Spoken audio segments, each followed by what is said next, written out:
let's now implement the isReverseOfEachOther method. So now in this case, we have two arrays as input, IA1 and IA2. So we are not trying to return the reverse of another array. We're simply determining if IA1 is the reverse of IA2 and vice versa. Okay, and that the result is going to be a Boolean, true if it is the case and false if it is not the case. Again, you should not use any Java library classes. You should only use a for loop and also primitive array structure. Okay, so now I would like you to review the background information if you still got doubts. So in the previous tutorial video, when we try to program the reverse of method over there, we talk about the insights into this reverse problem. Let me briefly go over them very quickly. So now you can think about one thing is, if you try to read the one array forwards, if it is equal to reading the other array backwards, in that case, they will be the reverse of each other. And the way to do this is by using two counters, I and j. I for going forwards and j for reading backwards. So increments for going forwards and decrements for going backwards. And also the second observation we made was to see that when we use two counters, I and j, it turns out there's a particular formula we can actually apply, which means given i's value over here, we can calculate j by using ia the length minus I minus 1. Okay, that's the conclusion we're going to use from the previous tutorial video. If you got doubts about the derivation process of this, review the previous video. Okay, so now let's see some example about how we can implement for this particular method. Let's see some example. Let's say we got IA1 over here as the first input, IA1. So that'll be the first input. Okay. Let's say the second input, there might be different cases. Let's say a very trivial case.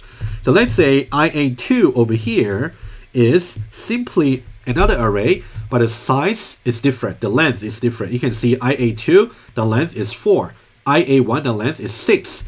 In this case, even though the first 4 elements are the last 4 elements of the other array, but doesn't matter. As long as the length is not the same, there's no way you can be the reverse of that. So this one would just be false.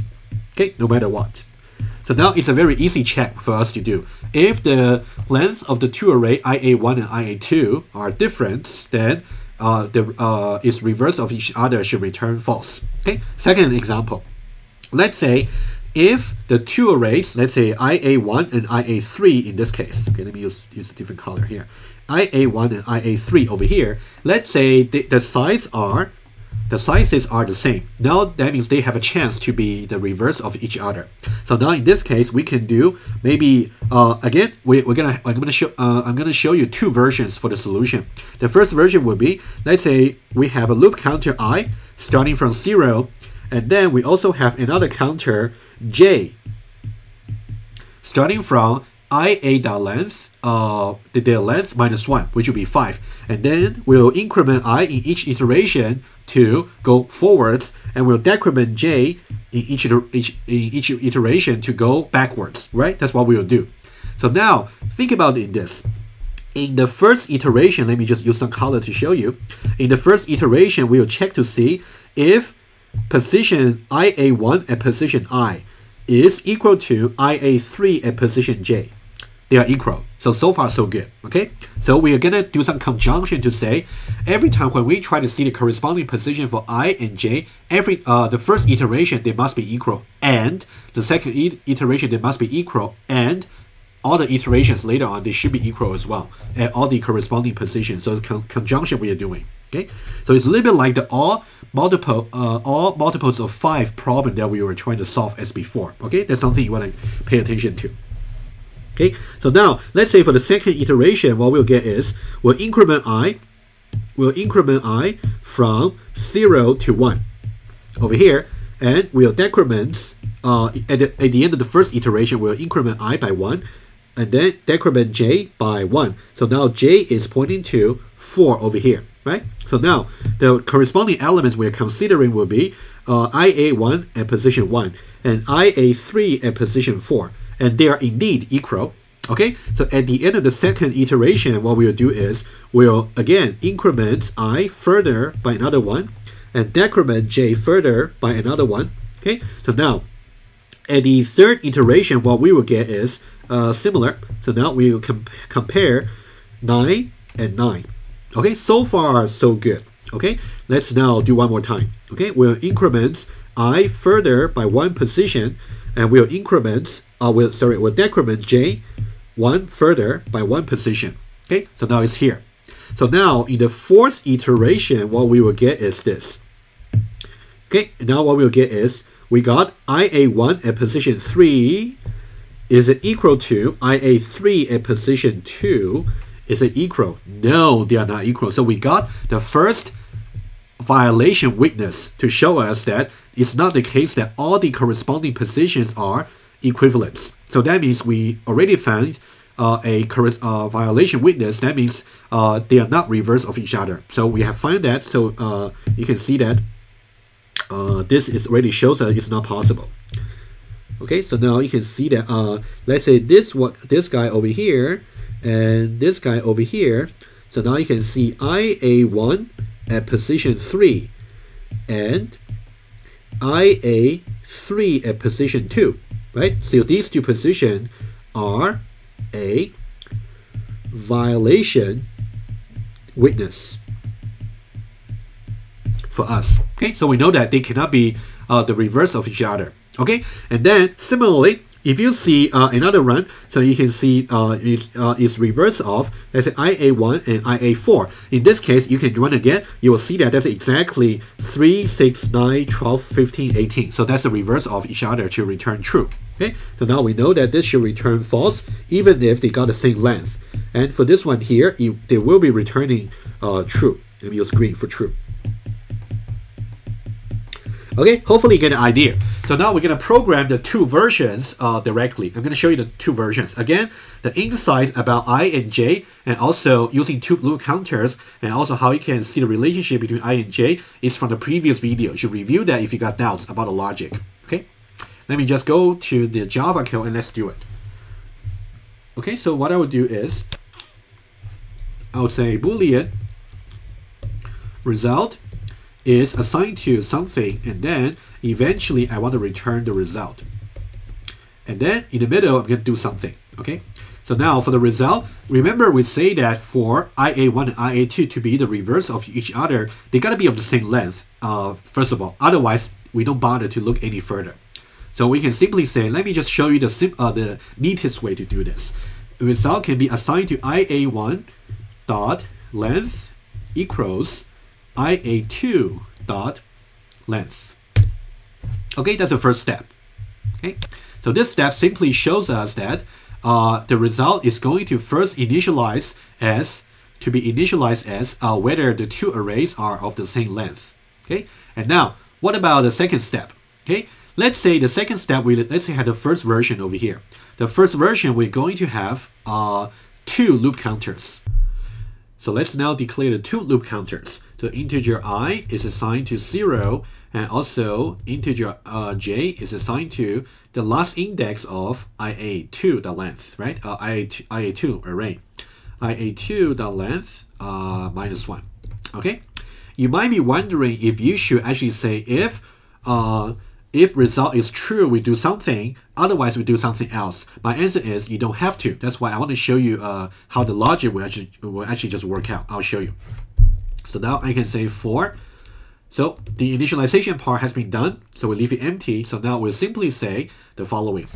So now for the state condition over here, I'm going to make it a little bit more complicated. Usually we just say I is less than IA1 dot length, and then we will also get the I++ over here, and then also j minus as we did before in the previous method. Okay, so now over here I want to say a little bit like this. We know that result has been already initialized to the following result, to say if the size of the two arrays are equal. If they are not, that means result is actually false, in which case we should not even bother to execute this loop over here. So that means that we should somehow make the state condition false in this case. What can we do? We can simply say result and like this. Okay, so now let me document it for you. In case result was initialized to be false, meaning that IA1 and IA2 are of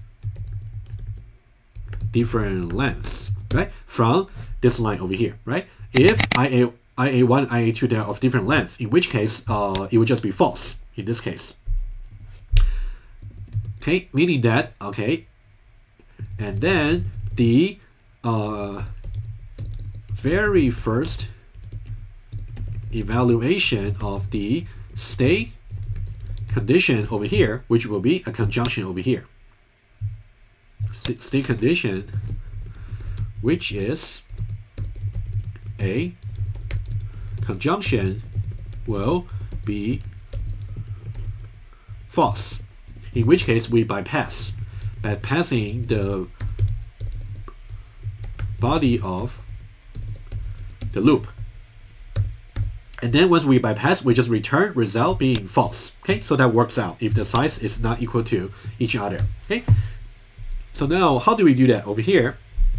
So now we want to say, so over here you got two choices. You can either say result in case they're of the same length. In case in this line over here we set the result to be true. That means IA1 the length is equal to IA2 the length.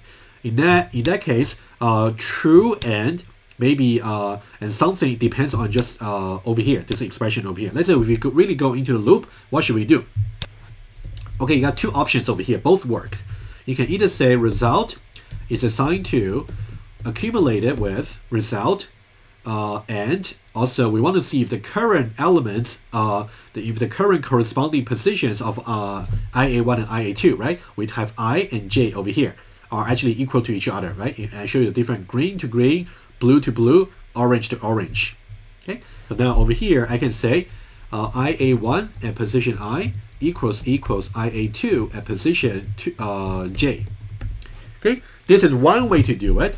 Okay, this one works perfectly. However, if you try over here, since now we talk about version 1, right? Okay, so now this is version 1. Version 1 using 2 loop counters. So now let me just call this version 1.1. 1.1, which means accumulates result using conjunction. Okay, let me show you version 1.2. Given that result is part of the state condition, which is a conjunction, it's guaranteed that as soon as result is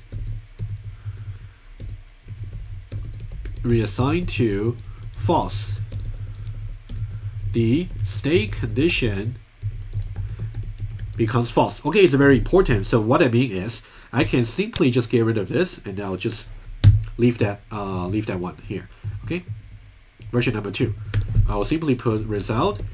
Okay, version number 1, let me just comment it out. It works. Okay, without any trouble.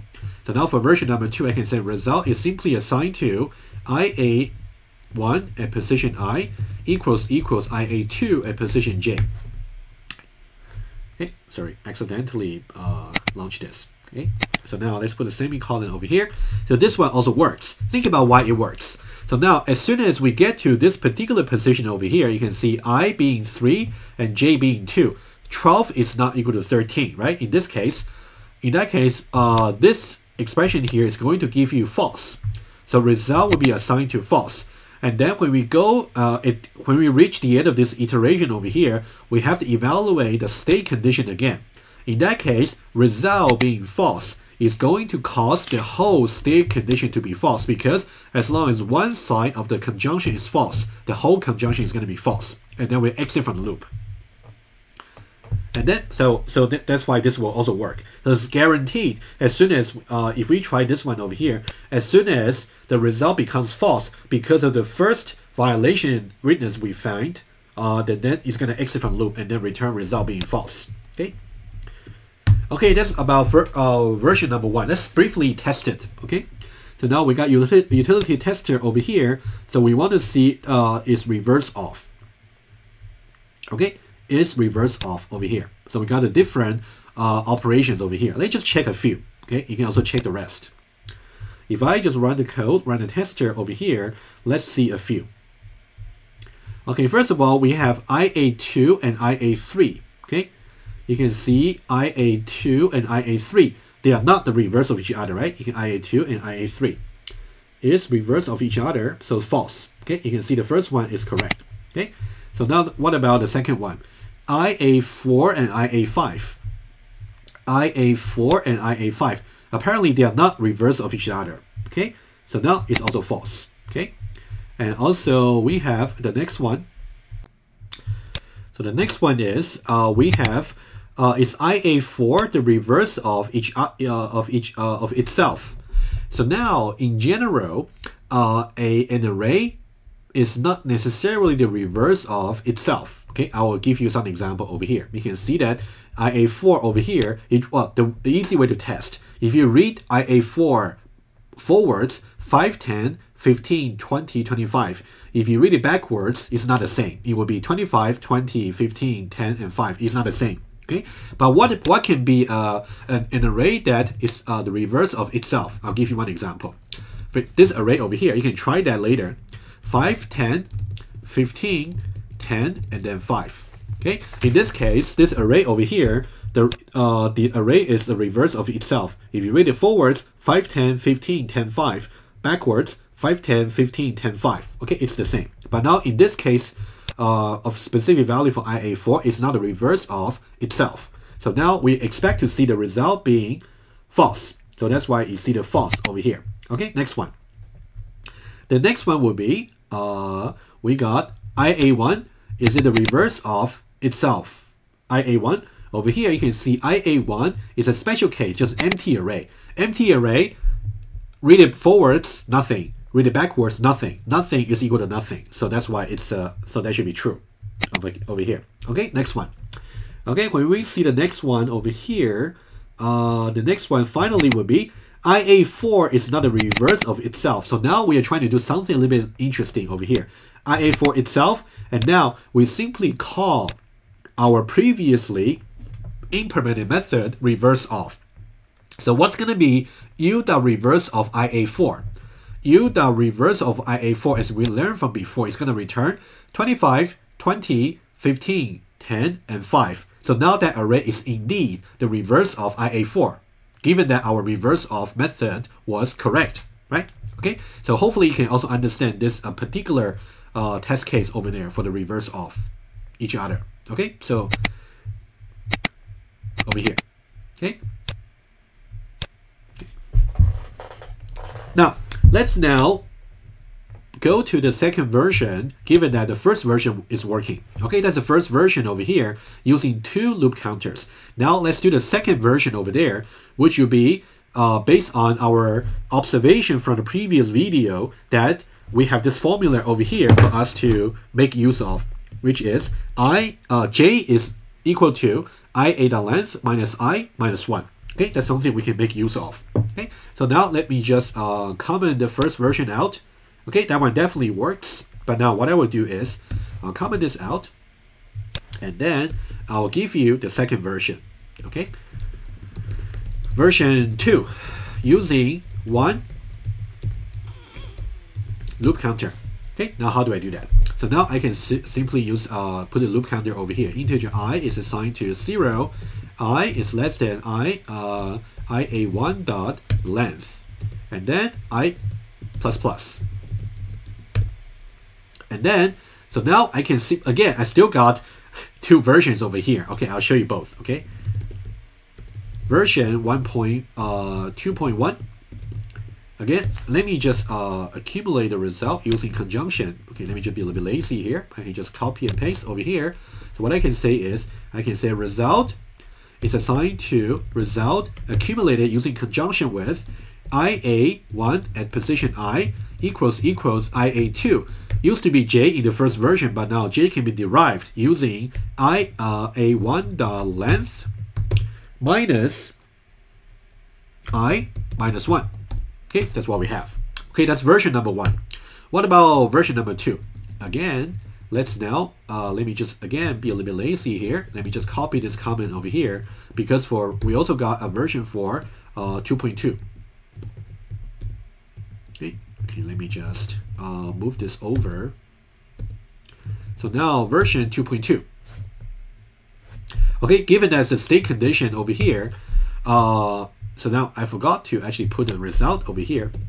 Okay, it's really important to put a result because you want to make sure you enter this loop over here. Okay, it's very important.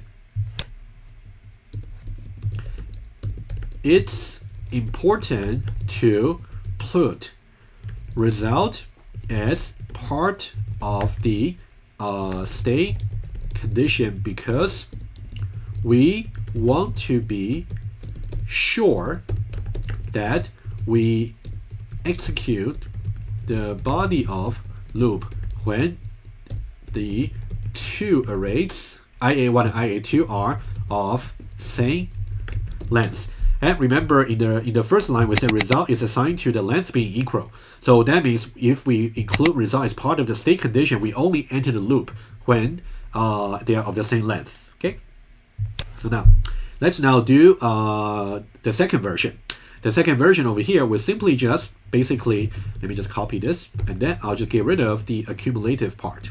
Okay, just that, because I know that as soon as we reach, for example, again over here, as soon as we reach, for example, this case over here, where I is 3, and then IA1, the length minus I minus 1 will just be 2, which is how we called J before. And then the values are not equal. As soon as this is the case, which will make the result over here, which will make this expression over here false.